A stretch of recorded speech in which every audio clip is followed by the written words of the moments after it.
खुलेगा तो परिणाम आएगा कि फिर एक बार एनडीए सरकार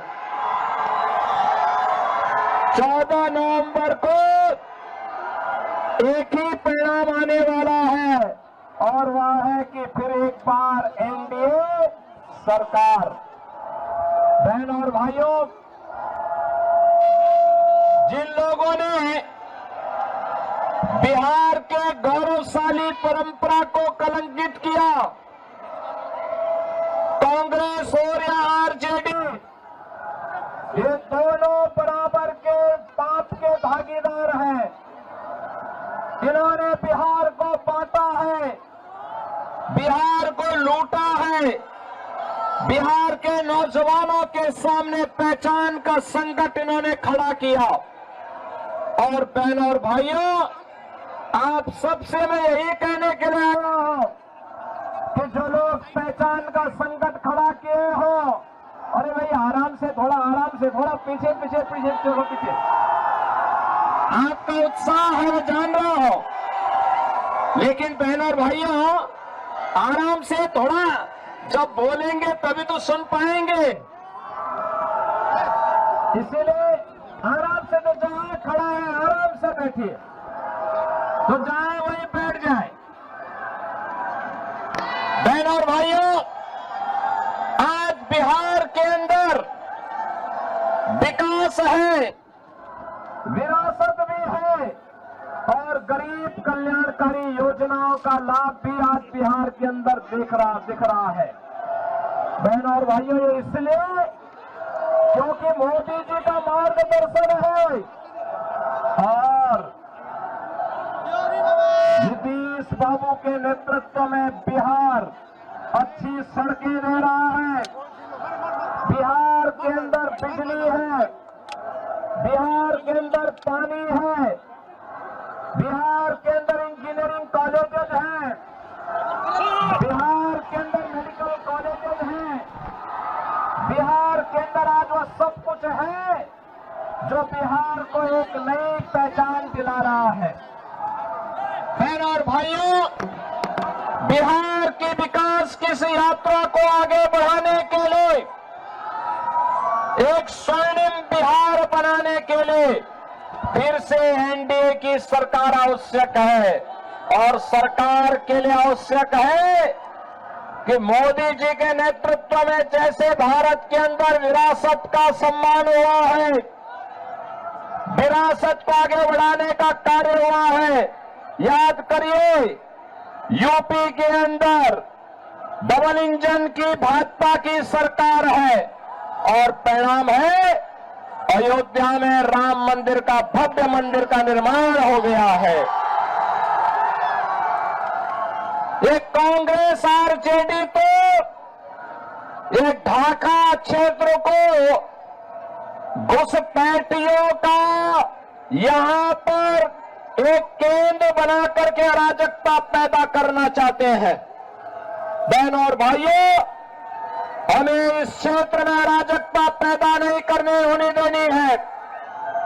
बिहार की सुरक्षा में सेंध नहीं लगाने देनी है।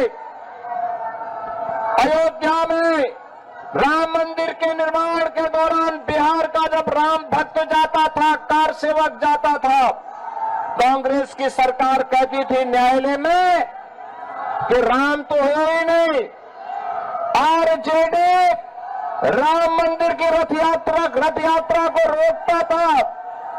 इनका पार्टनर समाजवादी पार्टी उत्तर प्रदेश के अंदर राम भक्तों पर गोली चलाती थी, लेकिन जब मोदी जी के नेतृत्व में उत्तर प्रदेश के अंदर एनडीए की सरकार बनी तो बहनों और भाइयों, अब अयोध्या में राम मंदिर है। कांग्रेस के समय में हम बोलते थे कि राम लला हम आएंगे मंदिर वहीं, राम लला हम आएंगे मंदिर वहीं, लाठी गोली खाएंगे मंदिर वहीं, और आखिर राम मंदिर का निर्माण हो गया ना। ये बीजेपी और एनडीए ही कर सकती है। अगर हमने ये मंदिर का निर्माण किया है याद करना, मंदिर का निर्माण किया है अयोध्या में, तो सीतामढ़ी में माता जानकी का भी भव्य मंदिर के निर्माण का कार्य आगे बढ़ा दिया है। आज बिहार के साथ साथ पूरे देश के अंदर 80 करोड़ लोग राशन की सुविधा का लाभ प्राप्त कर रहे हैं। आज बहन और भाइयों, 50 करोड़ लोगों को 5 लाख रुपए की स्वास्थ्य की मुफ्त सुविधा प्राप्त हो रही है। 46 करोड़ लोगों के बैंक में खाते खुल गए हैं। 12 करोड़ गरीबों के घर में शौचालय, 12 करोड़ अन्नदाता किसानों को किसान सम्मान निधि का लाभ, 10 करोड़ गरीबों के घर में रसोई गैस का कनेक्शन, 4 करोड़ गरीबों के मकान और 3 करोड़ लोगों को फ्री में बिजली के कनेक्शन, ये मोदी जी के नेतृत्व में एनडीए सरकार ने दिया है। बहन और भाइयों, विरासत भी है, विकास भी है और गरीबों का कल्याण भी। और ये तब हो पाया है जब एकजुट होकर के आप सबने मोदी जी का सहयोग किया है, समर्थन किया है। और मैं तो आपसे कहने के लिए आया हूं, स्वर्णिम बिहार के लिए बंटना नहीं है, बटेंगे तो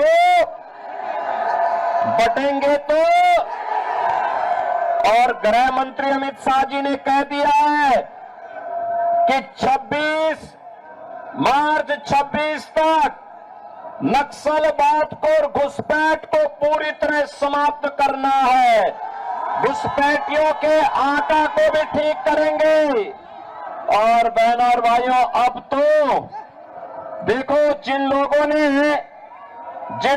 ने खानदानी लुटेरों ने, जिन लोगों ने बिहार को लूटा, आज वे खानदानी माफियाओं का समर्थन करने के लिए फिर से आ गए हैं। एक खानदानी माफियाओं को चुनाव मत जीतने देना, कतई मत जीतने देना। और यही अपील करने के लिए मैं आया हूं कि हमें फिर से पवन जायसवाल को भारी बहुमत से विजयी बनाना है। इनको आशीर्वाद देंगे ना?